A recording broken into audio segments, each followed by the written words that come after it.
I'm going to get started now by blending washing and blending all the stuff.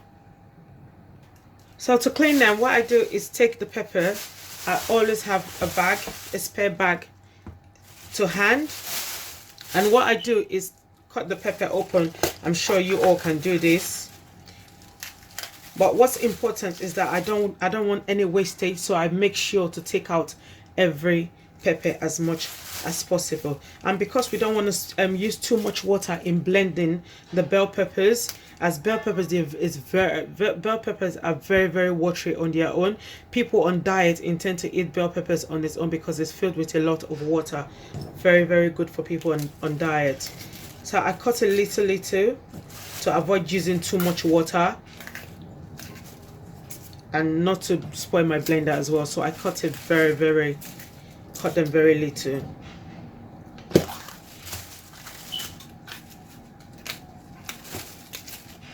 Whenever you're doing cooking, you have to remember cost. Cost is extremely important. This is what I teach people when they come for my cooking class. I teach them about costing meals if they intend on starting a catering business. So I'm going to continue doing the peppers, and we'll get back on how we blend it. Now I'm going to cut the spring onions. Oh my god, my eyes are on fire. So with the spring onions, all you do is trim the bottom off. Oh my goodness. Oh no. I know. I think some people think cooking is glamorous, but it's not. Oh god. I'm literally in tears here. I love to chop up the top. Oh, my eyes. Jesus Christ. Cut that.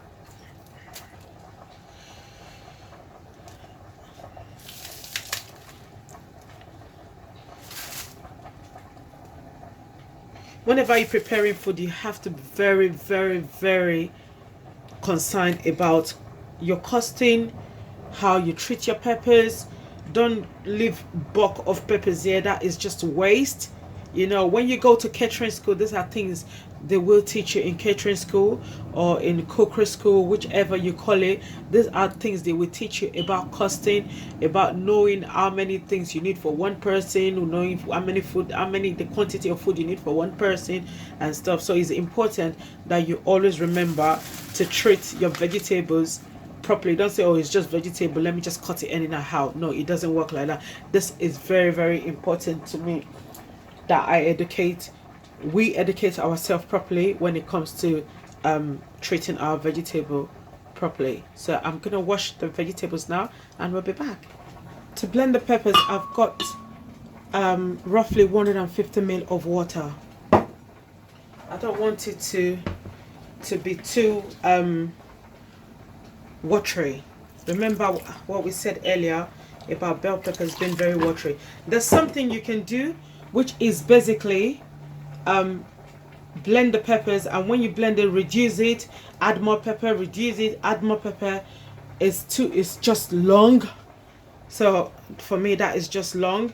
Another thing you can do is, when you finish blending with a lot of water, pour the peppers through a sieve and sieve out the water. For me, lovely, but I've tried it both ways, and I've come to realize that it's best I blend with a little bit of water and then place in the pot for it to simmer.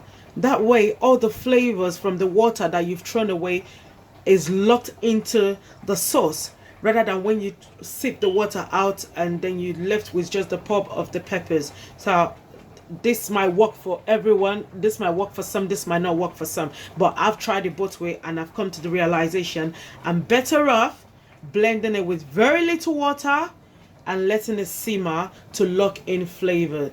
That is, for me, works fantastic.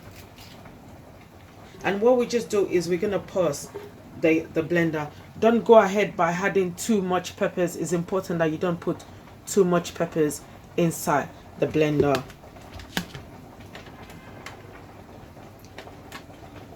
Did I plug it in? No, I didn't plug it in. Ha! Very clever girl. So I'm gonna plug it in. Sorry about that.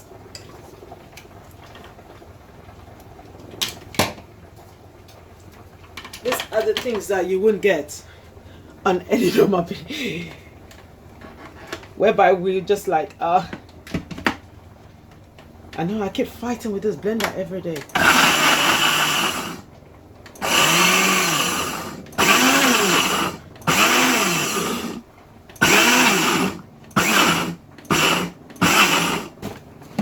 And what I do from the oil, I start adding little at a time.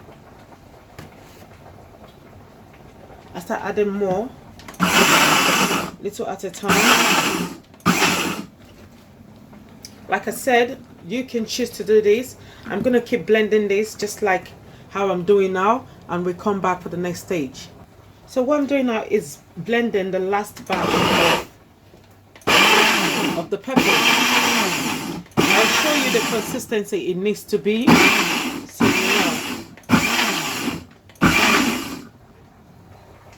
So now I have the ayamase, the sauce, the blended mix. That's the last batch going in.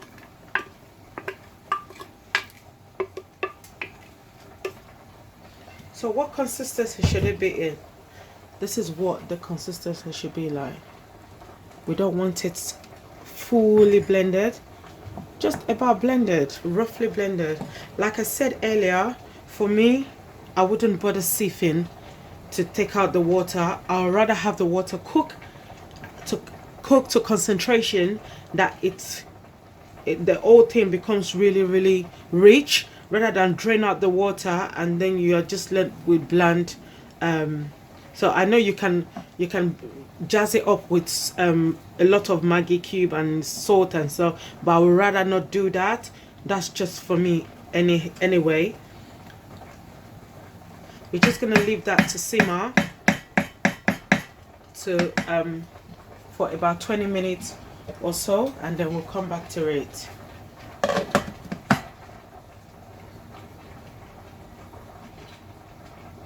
Oh, my wooden spoon. I love wooden spoon. I told you guys I've got them in different sizes and shape. My wooden spoons are very important to me. I absolutely love wooden spoon. Once this is simmered, I will show you guys how to what's it called? Bleach oil, because someone was asking me the other day, what do I mean by bleaching oil? Not just one, I get that question a lot, so I'm going to show you guys. Our website is nigerianinfusions.com, www.nigerianinfusions.com. We do catering for all events. Go check us out. Thank you very much, and we'll be right back again. We're just going to check on the ayamase now.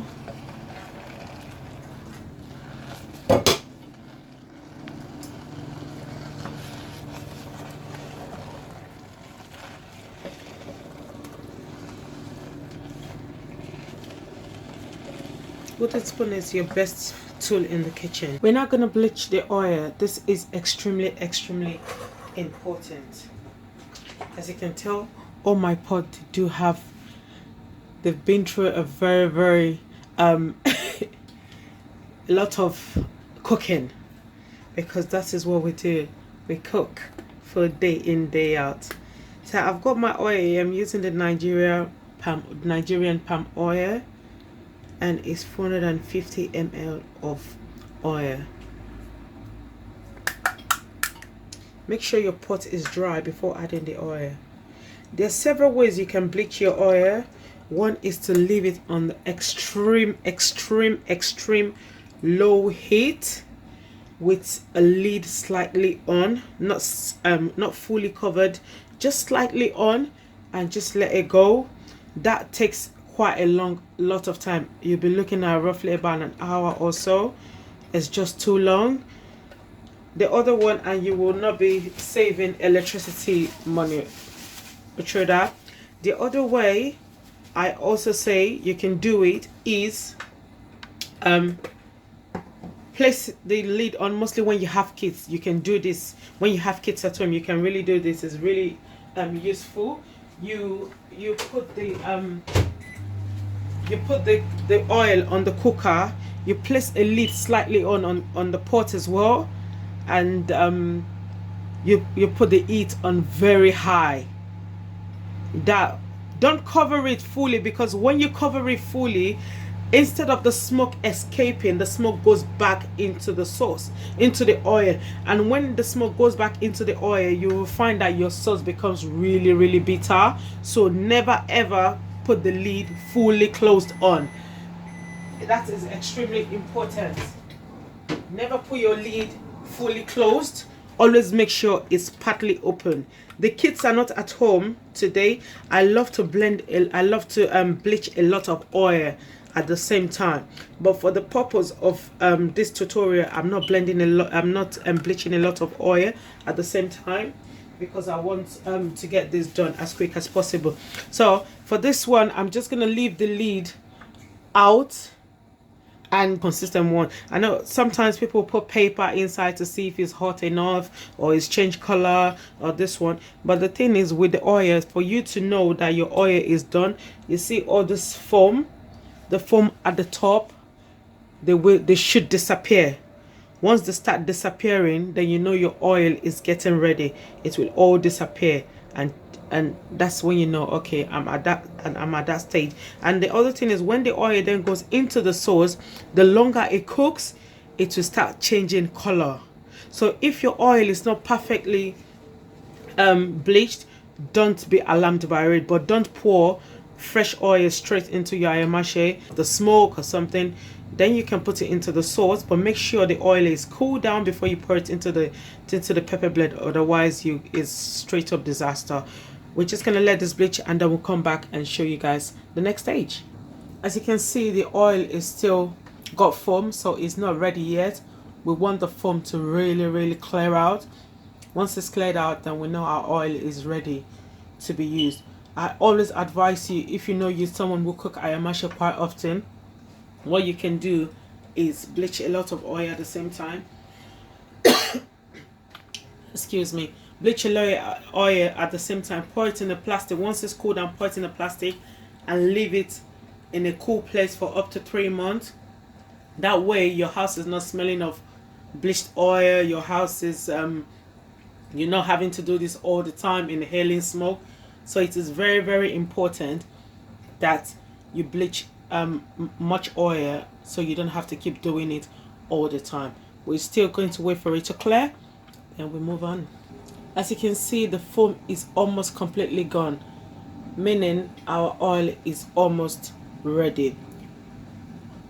I'm gonna give it another 2 minutes for you, then we continue. I would have loved to do a whole length video so that you can see from the very beginning to the end with no much editing, but I don't really want to have you sitting down watching, and you're like, what's this lady going on about? I must emphasize, like I tell them on Instagram, on Twitter, on Snapchat, always bleach a lot of oil down. It wouldn't go bad. Bleach, leave it in a cool place. It's still, there's nothing gonna happen to it. So now excuse me, now our oil is now fully bleached. We're now gonna pour it into the sauce, but before we do that, it is extremely important that it cools down. Do not pour hot boiling oil, please, I beg you in Jesus' name.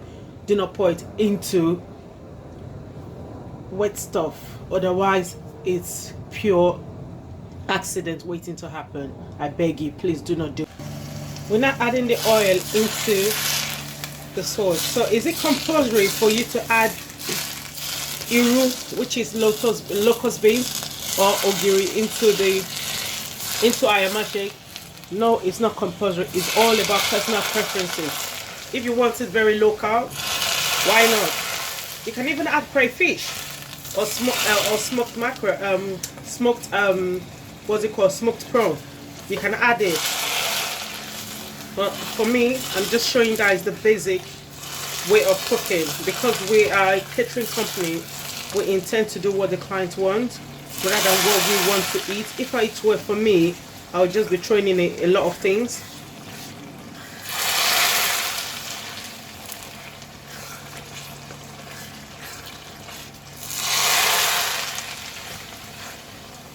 If you cook ayamase and you have residue of too much, if you have too much oil inside, what you can do is, once the ayamase is cooked, drain out the oil Once the oil cools down, cover it and place it in the freezer. When you need it next, just take it out of the freezer, defrost, and use.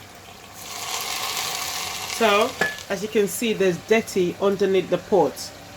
I won't be adding that to the sauce. What I'm going to add next is the meat, which I cooked and grilled in the oven.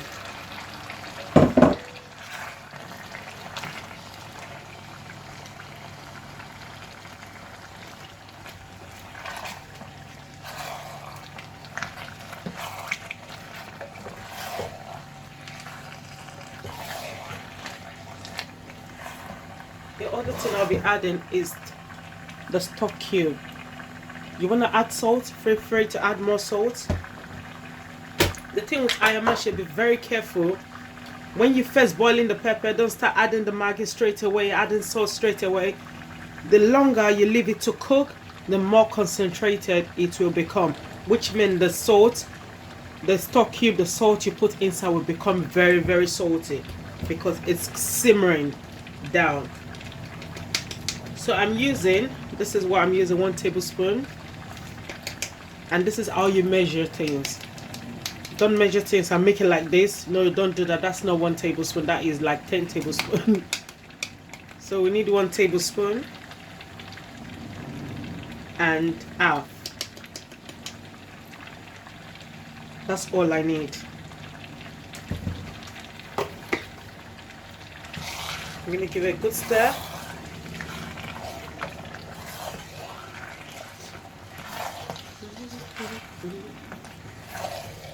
Can you perceive rice already? It's like you're already thinking about the rice you're gonna cook to eat the sauce. You can already perceive the rice, like, where's my rice? Get me my rice and my plantain. It's really, my brother-in-law uses ayamase in eating eba. The first time I saw, I was like, what? In the past, I've done ayamase. It's not compulsory that you cook ayamase with meat. There's no stipulation saying, oh, ayamase must be cooked with meat. There's no stipulation that states that. It's personal preference. I've cooked ayamase with fish in the past. I've done it with normal fish. I've done it with just panla. It's personal preferences, not this is how I must do it, this is how they say I must do it. No, this is not how they say you must do it. Jazz it up, change it up. If you're eating too much meat, change it to fish sometimes, or you can just boil it with egg. You know, it doesn't always have to be with what you see someone, whatever cooking it with. It's all personal preference. So I'm gonna let this simmer for 10 minutes and the sauce will be ready. The oil should all evaporate to the top. You can put a lid on, but don't put it all closed. Just put the lid on so that there's room for evaporation where this mist goes out. But when you close it, everything is returning back into the sauce. We don't want that. Alright, so like I said, just place the lid slightly on top, not all the way through. And we have our sauce finally ready. This smells so good. I'm gonna taste so wonderful.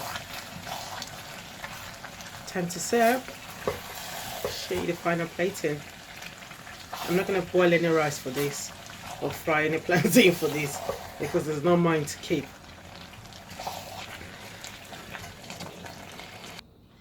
Thank you so much for watching, guys. It's been a pleasure. Thank you so much. I'm grateful. Our website is nigerianinfusions.com, www.nigerianinfusions.com. You can find us on Twitter, Awesome Dishes with additional S at the end, or Instagram, Awesome Dishes, as well as Snapchat, Awesome Dishes. It's been an awesome episode. Thank you so much. Remember, we're a catering company based here in the United Kingdom in Battersea. We look forward to taking your orders. We do catering, cakes as well as spices. Our spices have great reviews, so does our food and our cakes. We've got great reviews from all our catering which we've done. So thank you very much for watching again, and I'll see you next time.